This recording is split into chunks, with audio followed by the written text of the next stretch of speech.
So D count is database count. Database count में guys हम लोग यहाँ पे क्या करने वाले हैं, ब्रांड हमारे पास है, ब्रांड हॉरिजॉन है, ब्रांड सनबीन इज़ देयर।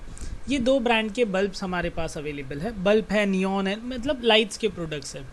अब इसके अंदर से हम लोग क्या करेंगे, जब मैं फॉर्मूला यूज़ करता हूँ is equal to D count bracket open, database सबसे पहले दे दो, कंप्यूटर को टेबल दे दो पूरा कि भाई कौन सा टेबल है, ये रेंज का टेबल है विथ हेडिंग कॉमा। उसके बाद उसको है ना डेटाबेस दे दो कि आपको क्या काउंट करना है। मुझे है ना बल्ब की लाइफ आवर्स काउंट करने, जिसका अननोन है उसको काउंट नहीं करेगा, बिकॉज काउंट हमेशा न्यूमरिक वैल्यूज़ को काउंट करता है। तो 1800 जिसका अननोन है वो काउंट नहीं होगा। अगेन कॉमा, क्या कंडीशन काउंट करनी है, ब्रांड हॉरिजॉन के बल्ब्स काउंट करने हैं, बल्ब्स एंड बाकी सारे products, bracket close enter. Horizon के 7 प्रोडक्ट्स हैं ना, हम लोग काउंट करते हैं। देखो 1 2, यहाँ पे 3 4 5 6 और 7, तो 7 काउंट कर लिया है इसने। अगर हम बोलते कि सर खाली बल्ब काउंट करो ना जिसके लाइफ आवर्स हमारे पास है, तो यहाँ पे प्रोडक्ट और हॉरिजॉन डिलीट करते, यहाँ पे हम लोग सिलेक्ट करते प्रोडक्ट एंटर, और यहाँ पे हम लोग लिखेंगे बल्ब एंटर। तो 8 प्रोडक्ट्स है बल्ब के जिसके हमारे पास लाइफ आवर्स अवेलेबल है। नेक्स्ट फॉर्मूला यहाँ पे है D max. D max is database max. अब गाइस हमारे पास सेम टेबल है जिसके ऊपर ब्रांड हॉरिजॉन के और ब्रांड सनबीन के हमारे पास प्रोडक्ट्स अवेलेबल है। अब इसमें ब्रांड हॉरिजॉन का सबसे हाईएस्ट वैल्यू या हाईएस्ट प्रोडक्ट कौन सा है हमारे पास, तो वो चेक करना है। अब यहाँ पे ब्रांड हॉरिजॉन लिख दिया। अब फॉर्मूला लिखता हूँ, तो is equal to D max bracket open, सबसे पहले डेटाबेस दे दो कंप्यूटर को, तो यहाँ पे इट्स B3 से I19 तक कॉमा। क्या काउंट करना है, तो गाइज अभी आपको क्या मैक्सिमम वैल्यू चाहिए, यूनिट का कॉस्ट मैक्सिमम वाला चाहिए, बॉक्स क्वांटिटी मैक्सिमम वाला चाहिए, बॉक्स इन स्टॉक मैक्सिमम चाहिए, value of stock. Come on, value of stock रहेगा तो ऑटोमेटिक मुझे पता चल जाएगा कि हाईएस्ट क्या है, तो मैं वैल्यू ऑफ स्टॉक प्रीफर करूँगा। Again comma, next is criteria, कौन से क्राइटेरिया बेस पे आप ढूंढ रहे हो, तो मैं ब्रांड हॉरिजॉन के बेस पे ढूंढता हूँ। फिर ब्रैकेट क्लोज एंड एंटर, तो 60। तो आप देख सकते हो गाइज हॉरिजॉन के 54 is there, 60 is there, again 24 50 0, again यहाँ पे 10, अगेन 40, अगेन 10, तो हाईएस्ट इज 60 हॉरिजॉन का। बट यहाँ पे चेंज करते हम लोग प्रोडक्ट वाइज चेक करते कि product wise value of stock क्या है। तो मुझे बल्ब का प्रोडक्ट चेक करना, तो बल्ब में हाईएस्ट इज 54। अच्छा ऐसा है, तो नियॉन कितने का था, neon is more costly then bulb, neon is 180। D max के अंदर गाइज ये डेटाबेस में से किसी भी रेंज की सबसे हाईएस्ट वैल्यू आपको निकाल के देगा। अब हाईएस्ट वैल्यू कौन सी निकालनी है वो हमारे हाथ में है। फॉर एग्जाम्पल यहाँ पे is equal to D max, D max bracket open, computer को सबसे पहले ये पूरा डेटाबेस मैं दे देता हूँ यहाँ पे। सो ये मस्त डेटाबेस पूरा सिलेक्ट कर लिया मैंने, B3 से लेके I19 तक कॉमा। इसके बाद किस चीज़ का आपको मैक्सिमम वैल्यू निकालना है, for example you have option, आप यहाँ पे unit cost, box quantity, box in stock या वैल्यू ऑफ स्टॉक निकाल सकते हो।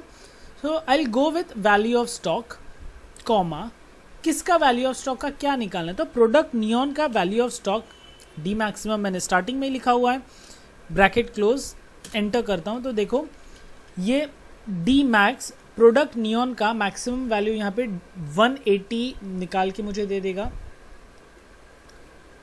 सो गाइज नेक्स्ट फॉर्मूला पे मूव करते हैं। Next is D minimum, same table यहाँ पे हम लोग यूज़ कर रहे हैं। इस बार ब्रांड हॉरिजॉन अगेन हमने सेलेक्ट किया है और फॉर्मूला यूज़ करते is equal to D minimum bracket open, database value में सिलेक्ट करता हूँ यहाँ पे ये बल्ब से लेके, तो ये पूरा यहाँ पे अगेन कॉमा, फिर यहाँ पे मैं सिलेक्ट करता हूँ फील्ड, मतलब मुझे लोएस्ट वैल्यू किसकी चाहिए, life of hours, voltage, unit, quantity, box, value. तो गाइस कुछ लोग होते हैं ना जो पर प्रोडक्ट की पीस के वैल्यू के ऊपर जाते हैं, यूनिट ऑफ कॉस्ट, तो समझो मैं F3 लेता हूँ, अगेन कॉमा, क्राइटेरिया क्या है, ब्रांड हॉरिजॉन का cost, bracket close enter.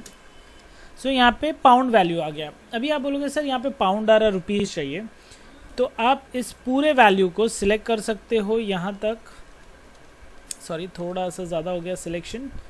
Again home में हम जा सकते हैं, यहाँ पे currency value and we can select Indian rupee. यहाँ पे मोर ऑप्शन में जाओ, जब इंडियन ऑप्शन लिस्ट में नहीं दिखता है।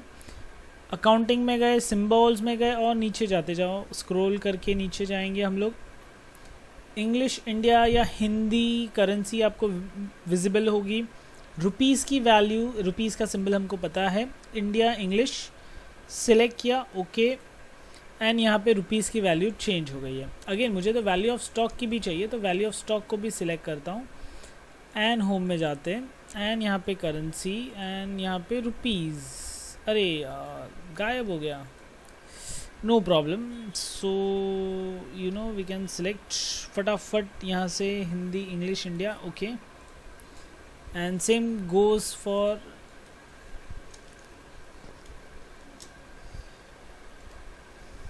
अच्छा मैंने एक बार दिया है ना, तो अगर मैं F4 बटन दबाऊँ तो सब में आ जाएगा। अगेन यहाँ पे क्लिक किया, F4 बटन दबाया, सब में कॉपी। ये पर्टिकुलर F4 बटन है ना, रिपीट करके शॉर्टकट है। अगर इसका जो भी लास्ट एक्शन आपने किया रहेगा ना और किसी दूसरे सेल पे क्लिक करके F4 बटन दबा दो तो वो चीज़ कवर अप हो जाती है। So next formula is the sum यानी कि डेटाबेस का प्लस करना है अगर किसी भी पर्टिकुलर रेंज का। सो मैं फॉर्मूला डिलीट करता हूँ, पहले आप लोग देख लो डेटाबेस सेम है जो प्रीवियस हम लोग यूज़ कर रहे थे। अब ब्रांड हॉरिजॉन का मुझे टोटल करना है। टोटल आप किसका करोगे, unit of stock, quantity, voltage, तो वैल्यू ऑफ स्टॉक का हम लोग करने वाले हैं। सो यहाँ पे कर्सर रखता हूँ, is equal to D SUN some bracket open, database select करता हूँ I19 से लेके तो B3 तक एंड कॉमा, किसका टोटल करना है तो वैल्यू ऑफ स्टॉक I3 यहाँ पे सिलेक्ट करता हूँ, अगेन कॉमा, फिर यहाँ पे हम लोग सिलेक्ट करते हैं ब्रांड हॉरिजॉन ब्रैकेट क्लोज और एंटर। सो गाइस 248 हॉरिजॉन का टोटल है। अगर सन बीम का टोटल देखना है तो सन बीम एंटर। आप बोलोगे नहीं सर मुझे प्रोडक्ट बल्ब का टोटल देखना है, तो यहाँ पे हम सिलेक्ट करते हैं प्रोडक्ट एंटर एंड यहाँ पे मैं लेता हूँ बल्ब एंटर। तो बल्ब का टोटल है 192